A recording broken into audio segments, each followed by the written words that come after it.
Welcome everyone. I'm just very excited to announce Richard Garcia as our new head coach at Perth Glory for the next 2 seasons. Richard is a proud Western Australian boy, has a long history at Perth Glory, being a former player and captain. For the past few seasons he's been involved in our coaching ranks, been assistant coach to Kenny and to Tony Popovic, as well as being a first team coach of our NPL squad. So he has a rich history at Perth Glory. Richie was, I suppose, a product of West Australia, went overseas, played many games in the English Premier League, illustrious career with the Socceroos. So I think it's a very good decision by the club to appoint Richie. I'd like to hand over to Richie to say a few words. Like Tony said, I'm very proud to take charge of the club, and being from WA, it's extra special. So look, I'm really excited at the challenge ahead, and taking the club forward. It wasn't that long that you were playing for Perth Glory. What's it like now that it's been the coach's seat? Exciting. It was a natural progression for me. I feel, to go into coaching, and I've had some great mentoring from the previous coaches, and I feel like I'm ready for the step up. At what point in your playing career did you turn your mind to coaching, knowing that was where your future would lie? Look, I've always been a leader in the groups I've been in, and is actually back in England when I saw other players start to take that step up, that it tickled my interest, and that slowly grew. And then once I got back here, I always had one eye on becoming a full-time coach. Richard, what's your personal relationship like with Diego Castro? And do you expect him to be part of your team for next year? Look, I think at the current climate, we've got to discuss things with all the players. So that's the challenge ahead, and we're hoping that we can get as many good players on board as we can. But personally, you're friendly with Diego? Yeah, look, I've got a great relationship with all the players. So, I think that's a big advantage to myself. There's reports that the club was potentially looking at deporting Diego over, not fulfilling his part of the contract, potentially wanting to leave. Is there a strained relationship there at all with the club and Diego that needs to be mended?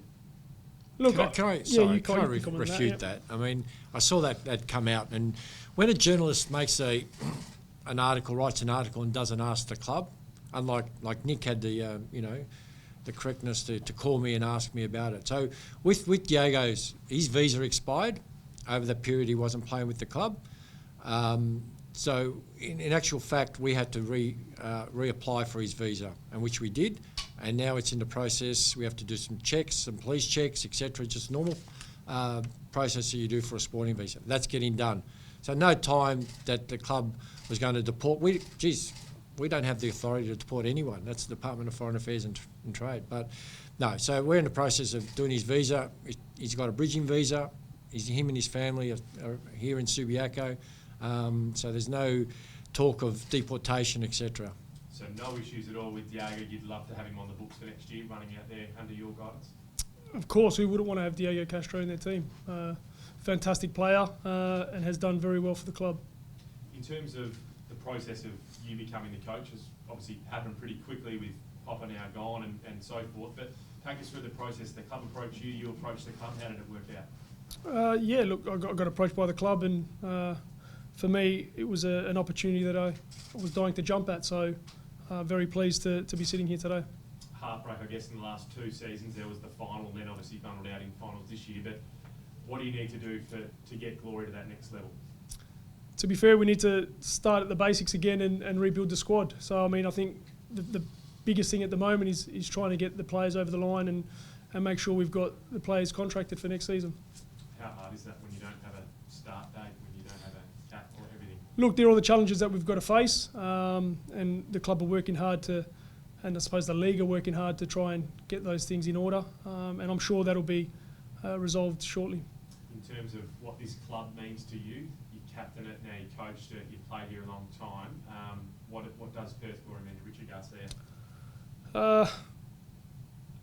I'm from here, so it means the world. You know, it means the world for me to be able to be in charge at my hometown club and to be able to represent WA on the national scene. Is there a bigger picture? Is there any reason to doubt the future of the A-League going into next season? Look, you know, we've gone through a tough, probably few months, both, you know, all clubs and players, etc. No, I've got no doubt that the A-League will continue. When it starts, that's dependent on a lot of issues. You know, the border issue is a massive task to hand, and when we can actually start the league, because at the moment, no club can travel. You know, Victoria's in lockdown, WA borders are shut. You know, Queensland borders are shut to New South Wales, so they need to be open before we can, you know, go ahead and start the league. Regarding the pay dispute, do you think it'll go as far as a player strike? No. Look, even though the CBA sort of negotiations fell apart between the clubs and the PFA, all clubs are now dealing with players. You know, I've met with the players today, explained them the situation, and I'm confident that, you know, we'll work out a resolution very, very soon. So do you be standing down players if they don't agree to wage cuts? That is an option, and I know our owners come out and said that. That is an option, and I've explained that to the players that potentially there is, because at the moment there is no start date. There's nothing, you know, for them to do. They're on annual leave. When that expires, yeah, we need to maybe look at stand downs. Tony, what's the latest with Naboo and Atkinson? Where does that stand at the moment? Yeah, look, that, as I said, that is a tricky issue. You know, to get people across from Victoria is basically a hard no. You could get an actual team in. We can go through some exceptions, but individuals very hard, especially when they're wanting to bring, you know, for example, Andrew wants to bring his family and children, etc. And it's, you know, from their point of view, Andrew doesn't want to come here without his family. Look, I know from experience, it's been 4 months since I've seen my family, and it's hard. So I can really understand where Andrew's coming from. So we're in discussions with Andrew's management and Nathaniel's management. We explained to him that, look, let's sort this out. It's not about not paying. I mean, we paid all our players, you know, the 2 weeks of pay plus their annual leave, so they're all fully paid up to next week.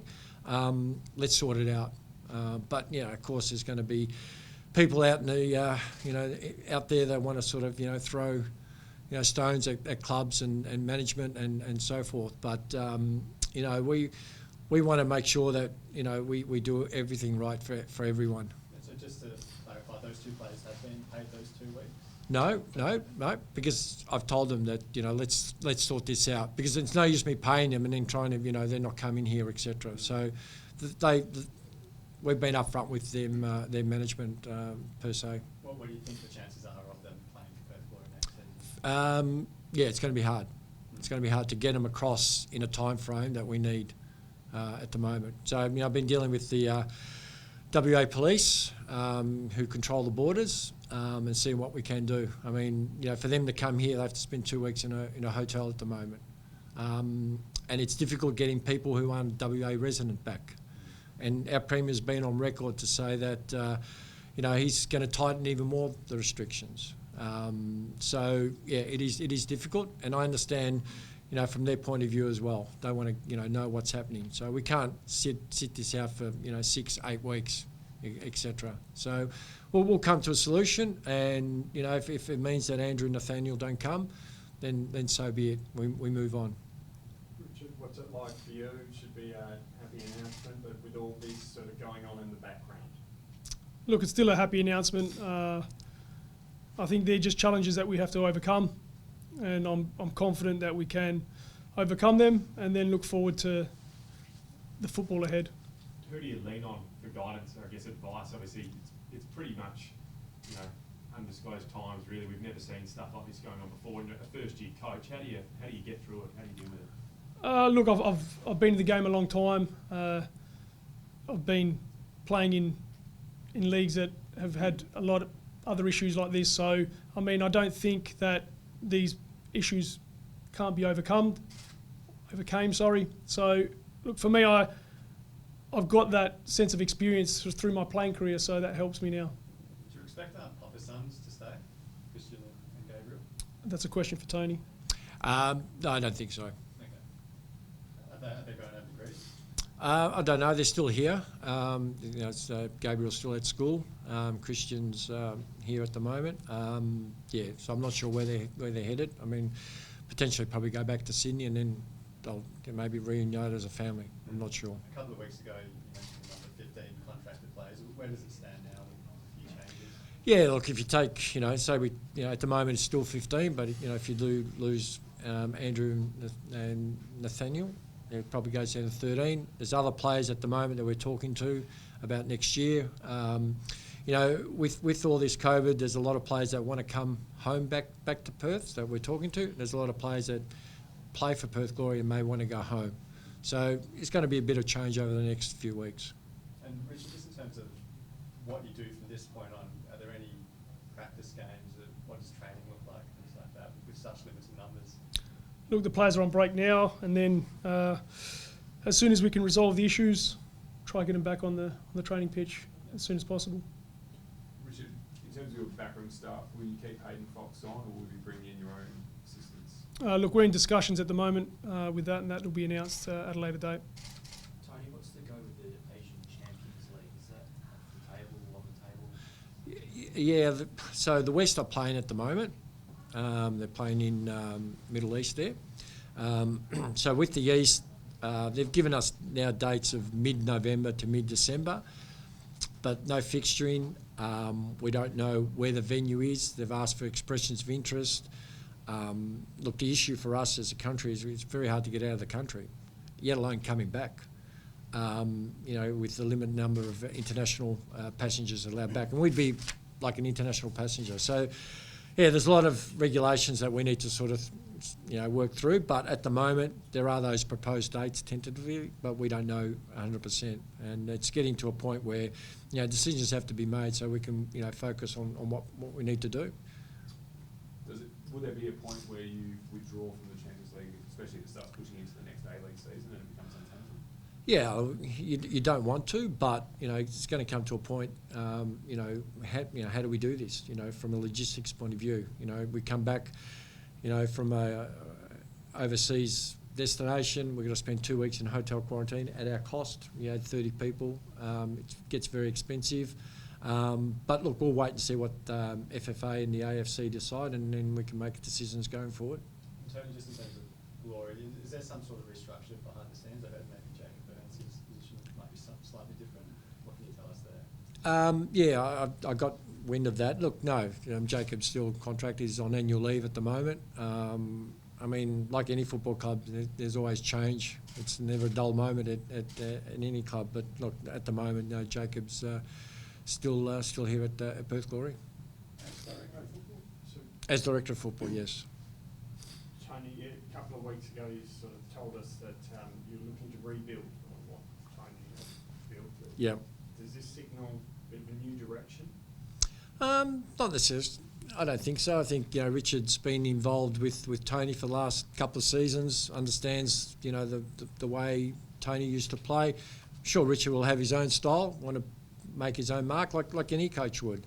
But I think this is a great start, and we build on what we've achieved over the last couple of seasons. Premier's Plate, grand final, one game away from a grand final, and I'm sure Richard will be able to take us to the next level. No pressure. Thanks. Any idea what that stamp will be? As far as? The style of your coaching, what direction you take? Look, like Tony said, we've got a great platform to build off. Being an attacking player, I want to play attacking, attractive football. So, for me, that's something that hopefully I can bring to the squad. Richard, just wondered, with all the problems of getting players in, getting recruitment, getting a sizable squad, how much are you going to have to rely on the youth that you already have a lot involvement in bringing in for? Look, I think it's going to be a year throughout the league where people are going to have to rely on youth. So, look, we want to make sure that is part of our process anyway, that we are recruiting from within and creating opportunities for the talented young players in WA. WA has always had great players. So for us, that's an opportunity to maybe let them spread their wings. Confident the talent's there? Yeah, definitely. Yeah, there's definitely some talented boys there.